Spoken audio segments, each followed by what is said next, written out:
Здравейте, днеска започваме с една гатанка. Познайте, чио е това дупе. Тази кола на какво ви прилича? На Mercedes GLC Coupe? Не. Това е новото BMW X4. Доста по-различна е неговата задница, отколкото на предишното поколение.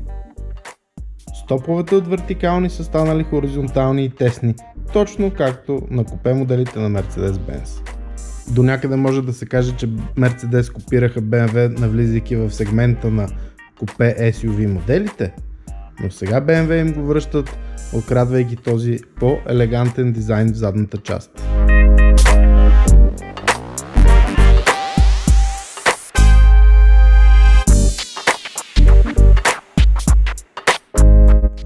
Казахме X4. Четните числа в X гамата на BMW в принцип знаем, че се отличават с ето такъв купе профил. Това са X6, там тръгва всичко, X4 и най-новото X2, което дори малко на хетчбек прилича.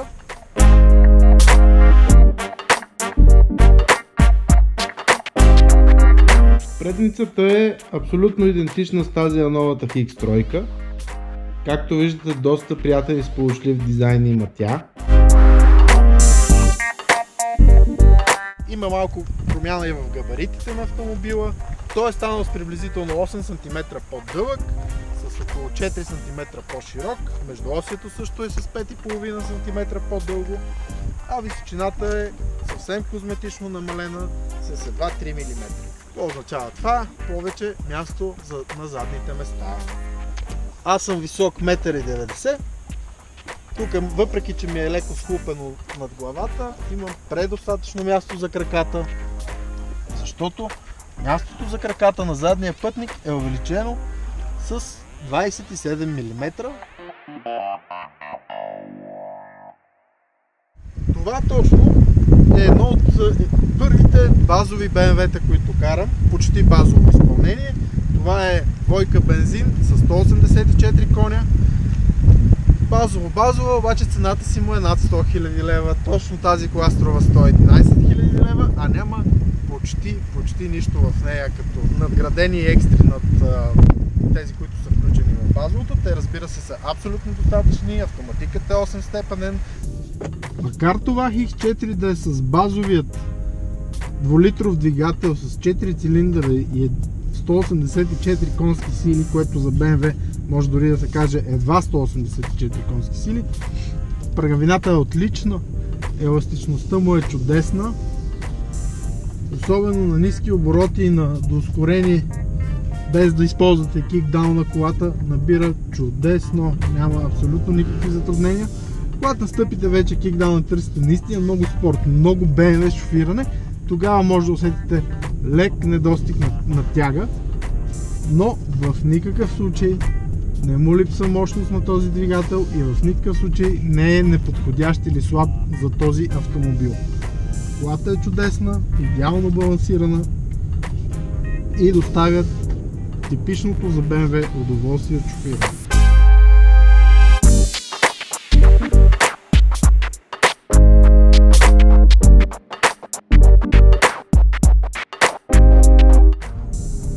Това до голяма степен можем да го дадем и на прекрасната работа на 8-степенният автоматик на ZF.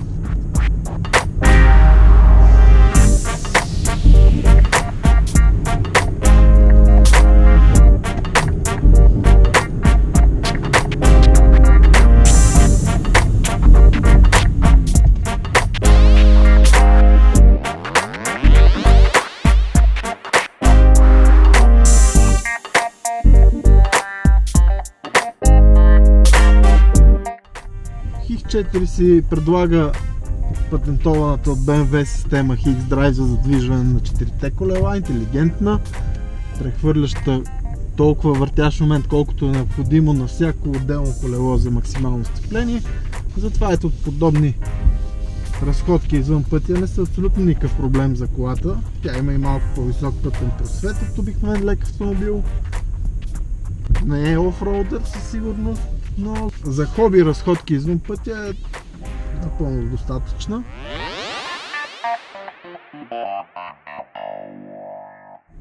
Пътното поведение обаче заслужава само добри думи.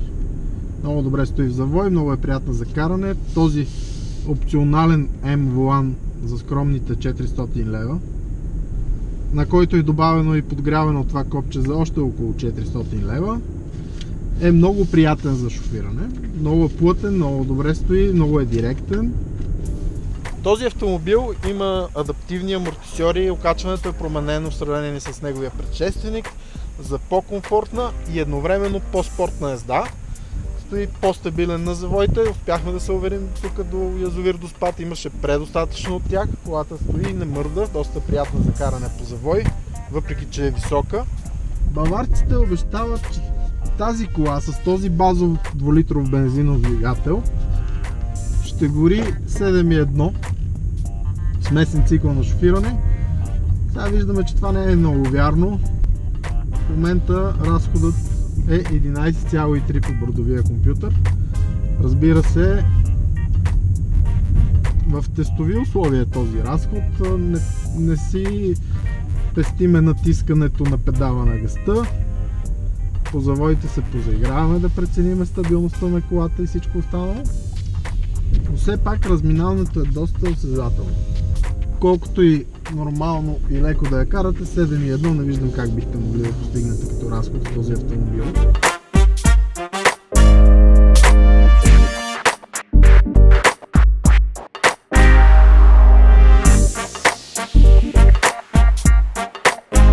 Тази кола е така доста по-опростено и по-базово оборудването. Този екран по принцип е 12 инчов, тук е доста по-малък, не е тъч, не може да се контролира. И въпреки това тази навигация струва цели 2800 лева почти. А дори не успяхме да си я настроим тук за нашите маршрути в околностите на Доспат. Просто не успя да сработи тук по тези маршрути.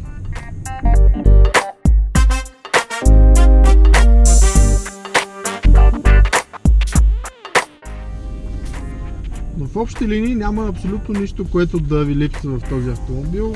Прекрасно оборудване. Съвсем прилична кола на съвсем неприлична цена.